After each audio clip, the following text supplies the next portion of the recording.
on some of my guests? I've heard that. And some people think so, but what does the body language say during these shootouts? Here to analyze, body language expert Tanya Ryman. You know, I'm so misunderstood, and you know that. Yes. And my body language, I believe, indicates that I am misunderstood, because I kind of don't know what I'm doing here. All right, now we have two confrontations, and then we have the Elizabeth Edwards, John Edwards, Katie Couric interview for you to take a look at. All three are pretty interesting pieces of tape. The first one is with Sunsara Taylor, young woman, very far-left individual, has a real gripe about the way her country is behaving, and I talked with her a few days ago. Roll the tape. You're making all these slanderous accusations against your own These country. are facts. They're not the facts. government. Give me the documentation. I'll put it on. Against the government, the Bush administration, the Military Commissions Act legalized torture. This has been conducted. The International Red Cross is on Guantanamo Bay. The whole world saw it. Okay, well, who ordered Abu Ghraib? 4 years into this war. Who ordered Abu Ghraib? Who ordered it? Rumsfeld's handwriting was on the walls of Abu Ghraib. Rumsfeld's handwriting was on the walls? Yes, according to Janice Karpinski, who was a brigadier general in charge. Rumsfeld's handwriting was on the walls. You can have Janice Karpinski come on. She was the brigadier general. I had her on twice. All right. I kind of even feel sorry for her, but you go ahead. You know, it was just obvious that you were kind of just there for the ride. I mean, you could see throughout the entire segment, you know, you start off and you're kind of listening to what she has to say, but then as the interview goes forward, the sarcasm from you is so evident. Here she's just trying to say to you, why aren't you getting this? Her head is slightly tilted back, her fingers are saying, why aren't you getting it?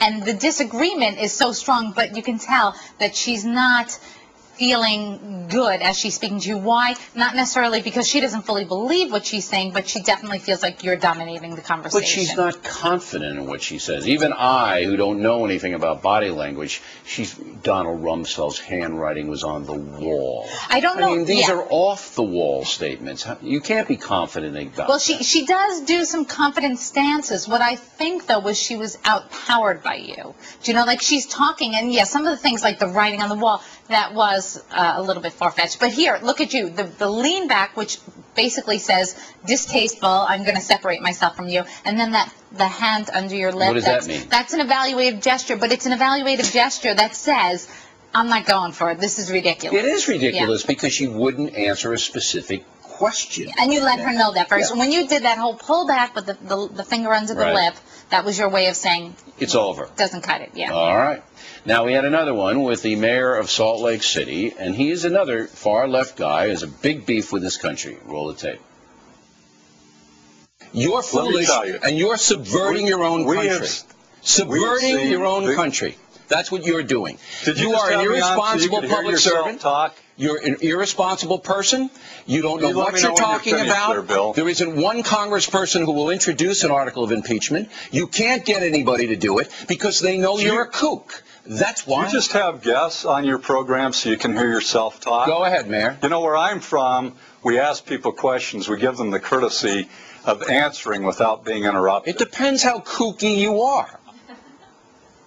Yes. You know, in this interview, it's such a different interview. I saw true anger in you. You were actually annoyed. I mean, I could see that in certain things. Well, because he is a position of responsibility. Now, the other one is just a little mop-it, with all due respect. He's the mayor of a major American city. But look at how serious you are here. And then, you know, as you're pointing, you even at one point really allow the anger to linger. Typically what we do when anger crosses our face is we'll immediately cover it up by another emotion because we don't want to let people know we're angry.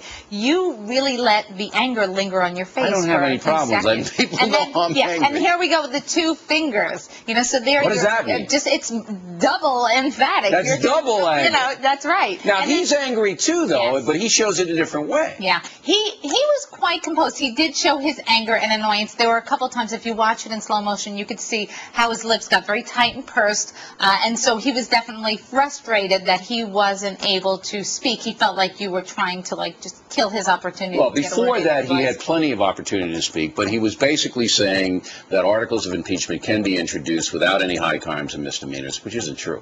All right, it's flat out false. And once you get into the false area, area, then I've got to step in and start to lecture the guy.